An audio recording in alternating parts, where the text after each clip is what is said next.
YouTubers.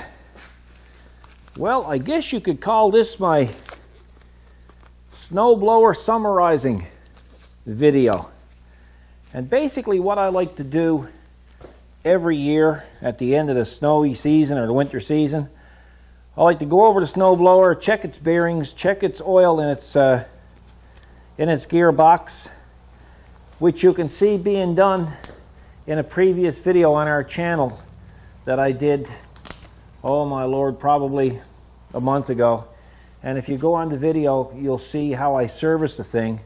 But today what I'm more or less interested in is cleaning up the drum area where it may have inhaled a little bit of crushed stone or some hard ice, and there's various portions of it that has dents in it, and well, not dents so much, but well, paint chips, and it's kind of sandblasted in some areas. And if I leave it out by the door in the summer, it'll rust. Now in the meantime, this snowblower pretty well stays on the tractor all year long because we use it for ballast, and it works quite well. And we don't really use the 5740 much. We usually use the BX in the summer months. That being said, there's no point in taking off the snowblower, although we do have a ballast box for it. It's just as easy to leave it on. So I'm going to take the camera over and I'm going to show you exactly what I'm talking about here. I hope the brightness from the outside is not really killing the video too much. It's a real nice day here. It's the first nice day we've had pretty well all spring. So I'd like to leave the door open and just work around here. And I'll get the camera there now, and I'll just take you over and I'll show you up close and personal what exactly I'm talking about. So as you can see, the paint and primer scuffed away inside the drum. You can see, you know, there's a bit of sandblasting that went on there because I did pick up rocks and sand at some particular point in time down by the road. And over here, areas like this, you'll see little bits of blistering, and that's really what I'm concerned about.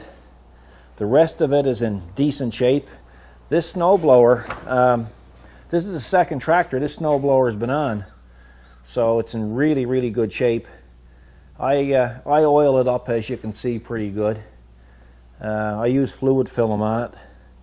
Find that really good. So what I'm going to do is I'm just going to go and get some brake cleaner now, and I'm going to wash up areas of it. When I see things like that hanging off, I'll fix that. And a little bit of rusting there, I'll just take that and clean it up, and I'll show you how I'm going to do that now and what I use. Over here I use a pneumatic brush. You can use a grinder, same thing. Make sure you wear eye protection when you're using these things, because the little bristles, the wires can come off of them and stick into your body and stick into your eyes and make an awful mess of things, make your life just pretty well miserable. I like to use brake cleaner. GM is, AC Delco GM is my kind of favorite. Been using it for years, and I haven't grown any mutant parts on my body because of using it, so I assume that it's half decent safe. I picked this sandable primer up at Princess Auto, and once I grind off, you know, like say a little blister there, I'll prime it with this stuff, and I'll just go over it with some orange paint. Now when we get into the orange paint, well, this is the Kubota orange. On the snowblower, I don't use that, or on the bucket, I don't use this paint, because this paint is usually double the price of any other normal orange paint. So what I use is Chevrolet orange. I find that to be a pretty good match, and I picked this up at Princess Auto. No, this one here, I'm sorry, I picked up from a local auto supply store, and I think it's maybe $5 a can, so it's about a third the price of the Kubota stuff. So, you know, the Kubota stuff is great, but I like to use the Kubota stuff on the tractor itself, and not on the implements, you know. And if anybody who's storing this stuff, it's a good idea to, after you get your paint work and stuff done, you can lubricate your chain again and check all the components, bearings and whatnot like you normally would. And instead of just laying it on the ground, just put it on an old pallet and possibly just cover it up with a tarp, you know, and that'll keep it looking fresh for years. And always fix it before you need it. So springtime is the best time to fix it. Don't leave it till the first snowfall and then you remember, oh crap, I should have fixed it. So I'm going to go ahead and start in here now. Yeah, so Kathy is in the house today doing her thing, and I'm doing videos. I did one on the Gold Wing, doing one on the tractor, and if it's still nice by the time I get this done, I might do the second video on the Gold Wing.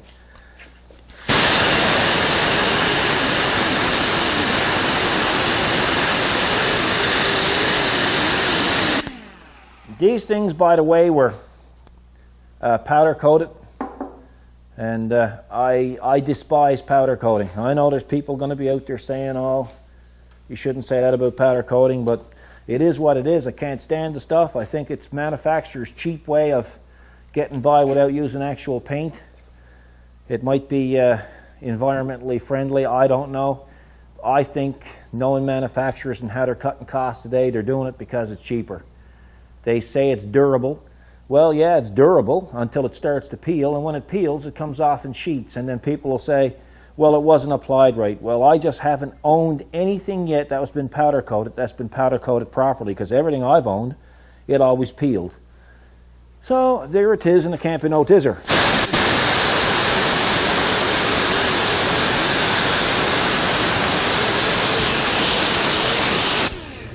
So I'm going to go ahead and I'm going to do the rest of this like this, and then I'm going to start to prime it. So I'll show you what it's going to work out like then. Yeah, so I'm continuing on now just to prime. Normally, if I was inside and I had the doors down, I would really use a mask just to keep the fumes out, but it's so well ventilated here. The back windows are open, the side doors are open, the main doors are open. So I smell a little bit, but that's about it. I always tape over any graphics and stuff. Try to be a little bit tidy about it. And that's basically all I'm doing. Is I'm just going over where there's no rust, but just the pits from the rocks that I sucked into the machine. And every year I do this, and you know, for the sake of an hour's work or so, it's well worth it. That way, you know, your unit don't look like it's 50 years old when you take it out in this, you know, in the fall of the year. It's just a bit of preventive maintenance.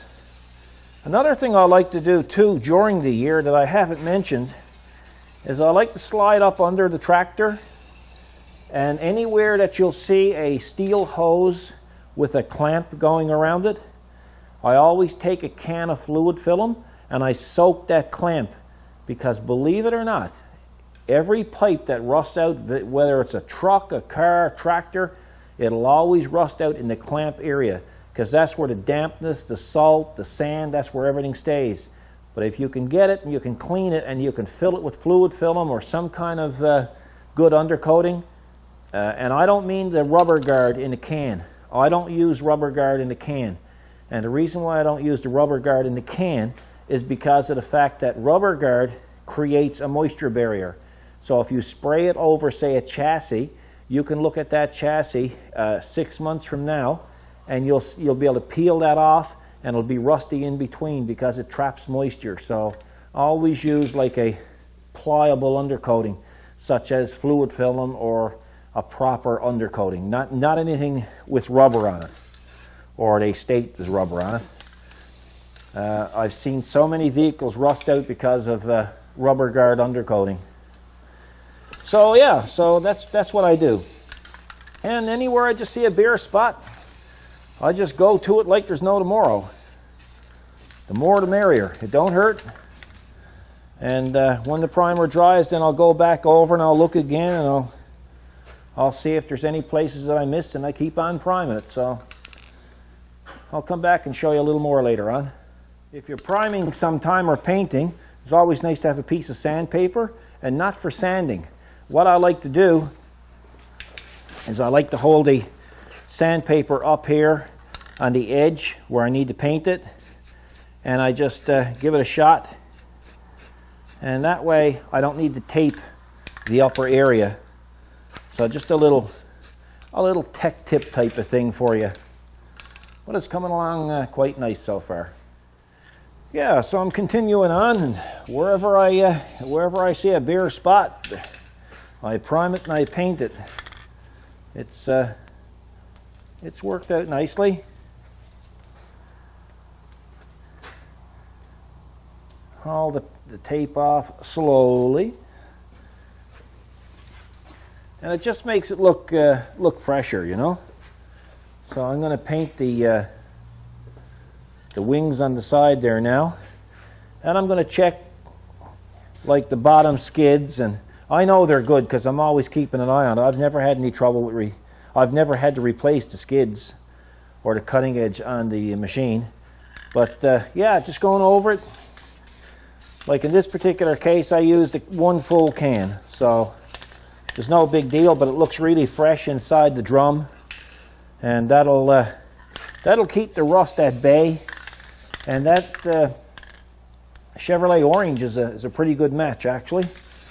It's as close as damn is to swearing. So now I know for the Americans, I believe Walmart has a paint in their store called, I could be wrong, Tractor Orange, and I'm told that that's a pretty well dead-on match to the Kubota paint. So it might be something you guys want to check out. I know our Walmarts don't have it. I've checked. So, but like I say, this is about the closest I could get to it. Canadian Tire do sell another one that's pretty close as well. So I'm going to paint the side wings there now, and I'll be back. So now that I got the painting done, I like to go over the chain with some chain lube, because remember, this is going to be probably 6 months or more where it's not going to be used. So a little lube won't hurt it. It'll keep it from seizing up and rusting and whatnot. Yeah, it makes a little bit of a mess, but it's good stuff. And that's what it's intended for. So, like I say, this has been on the go since 2008, this particular blower, and it's in mint condition. So it's all due to the maintenance, folks. So you try to look after it, and it will look after you. That's how I always look at it. So, and it's an inexpensive job to do, so it's worth doing. There you have it, folks. All done. Took me about an hour and 15 minutes. A little bit windy out here now, but it's a job that I don't have to tackle anymore. I don't have to think about during the summer. I know next winter when I turn on the PTO to run this thing, it's going to run and it's going to perform as it should. So I just thought you'd like to see how I did it and how I have been doing it.